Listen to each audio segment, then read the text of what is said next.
Hello, it's your favorite previous IELTS examiner, Mia Andrews.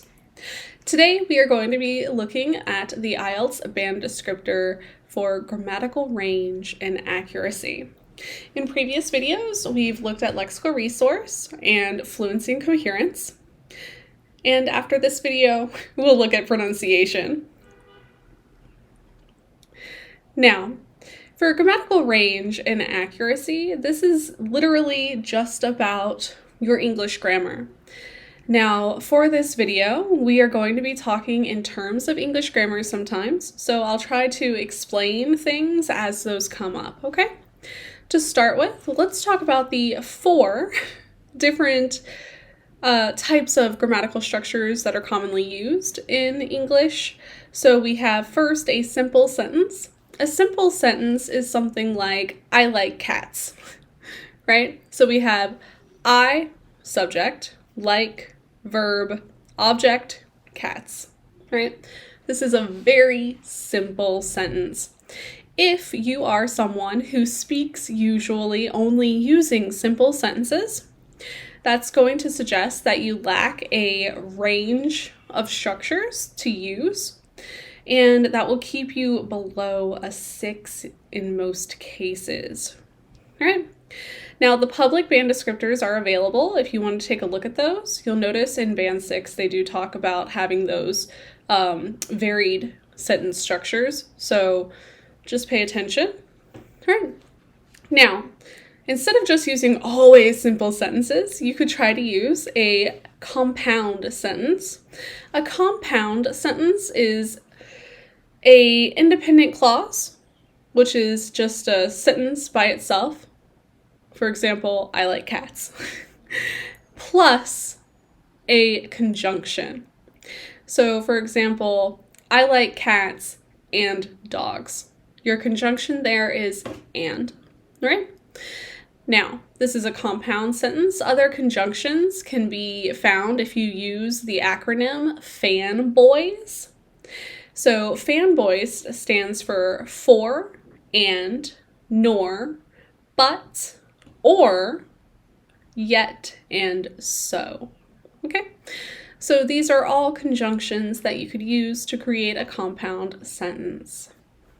Next is going to be a complex sentence. A complex sentence is great to use. I highly recommend using complex sentences when you can and when you feel comfortable doing so. So a complex sentence is going to be an independent sentence, like I like cats, and then a subordinating conjunction, like though, and then a dependent clause, right? And this is a sentence that cannot stand alone. I like cats, though dogs are better. We cannot just say as a sentence, dogs are better, just alone by itself without being asked a question, maybe like, which do you prefer, cats or dogs? So dogs are better in this case is a dependent clause. It must be in the sentence altogether. And that sentence is held together by the subordinating conjunction, though. Okay? Now, next is going to be a compound complex sentence. And this is exactly what it sounds like. It's kind of a mix of the compound sentence and the complex sentence. So if you can do a compound complex sentence, it's perfect. I'll give you a hint. A lot of examiners, maybe myself included, we're not looking so much for the exact sentence structure so much as we are looking for varied different types of conjunctions and varied different types of subordinating conjunctions. So some other examples of subordinating conjunctions include because, although, though, as, after, while. And these types of words can be used to create these more complex sentences. And what we're going to usually do is just listen for those words. Okay? It makes it easier for us because an exam is 15 minutes long. And if we're really, really listening the entire time, really hard listening, then sometimes we're going to miss other things that we need to be looking for, and grammatical range and accuracy is, of course, one of 4 things that we're looking for. So usually we're just looking for these key words, right? Which is another reason why I suggest using conditionals, because once we hear that if conditional phrase, we're good, right? We know you have it, so use it a few times. Same thing with these different grammatical structures. Use these varied sentence types quite a few times throughout the exam. Don't just use a simple sentence structure. If you only use simple sentence structures, you'll notice on the public band descriptors that is only going to get you to a maximum of a 5 in grammatical range and accuracy. And most people are wanting at least like a 5.5 to a 6.5 for their schooling or for their career plans. Okay? Now, I did want to talk to you about when to use the most varied structures. You might think that using them the most in part 2 is the way to go. No, use them the most in part 3. Okay? Of course, in part 2, use varied sentence structures, but really show us what you have in part 3. Part 2 is so often memorized that a lot of examiners use it more to focus on pronunciation and fluency, and sometimes just pronunciation. All right, so your best bet in the IELTS exam is to use the varied sentence structures much more in part 3. You'll also have longer turns than you would in part 1 for part 3, and it'll be very beneficial for you if you do this, okay? Now, something else people, I think, they don't think about when they think of grammatical range and accuracy is the accuracy part. So, when you make a mistake, for example, you're talking about your mom, but you constantly call her him and he. That is a problem with accuracy, right?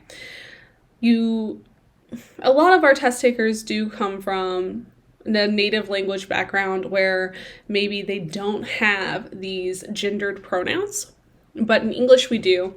And if you want to get a higher score within your grammatical range and accuracy, you need to be using them correctly, I would say the majority of the time. You'll notice, though, that they'll say frequently uses certain grammatical structures and grammar accurately, right? That doesn't mean you have to be using it accurately 100% of the time. It just does mean that it needs to be the majority of the time, okay? Now, this also is something we need to remember for tense as well. So English has the past tense, and you need to be using past tense accurately and to get that higher score within grammatical range and accuracy. Now, for these 2 things, the mixed pronouns and the tense forms, this is if you're looking to get a 6 or higher, all right? Obviously, if you're an 8 or a 9, I think you probably know that you're an 8 or a 9 and you're doing these things correctly already. But if you're looking at around a 6, these are just little added extras that you do need to be on the lookout for, just in case. All right? So, just to go over it, use varied sentence structures. Use subordinating conjunctions and conjunctions. Okay? Now, what I would really recommend you do is you go online and you find some subordinating conjunctions, because I think those are the more challenging of the 2. Find some subordinating conjunctions you like and that you can utilize easily for yourself. And then practice them in some sentence structures. And just keep doing that. And make sure you get, I would say, try to be confident in using 3 to 4 subordinating conjunctions, right? And then once you have those down, you can go on and learn more, or you can work on potentially your pronunciation of these subordinating conjunctions. Just make sure you're using them correctly. All right, and in fact, you could even go through your favorite English text, like if you have a book that you really enjoy, you could start going through it, and you could try highlighting certain sentences that are using these subordinating conjunctions that you like and that you want to use more readily yourself. And just practice saying them and practice looking at how they're used in the sentence and within the context, right? It sounds like a lot of work, but it is a lot of work to learn a language. But this will be, I think, the most helpful for people for their grammatical range and accuracy score. I hope this is helpful. I hope that you learned something, and I hope that you continue to watch our videos.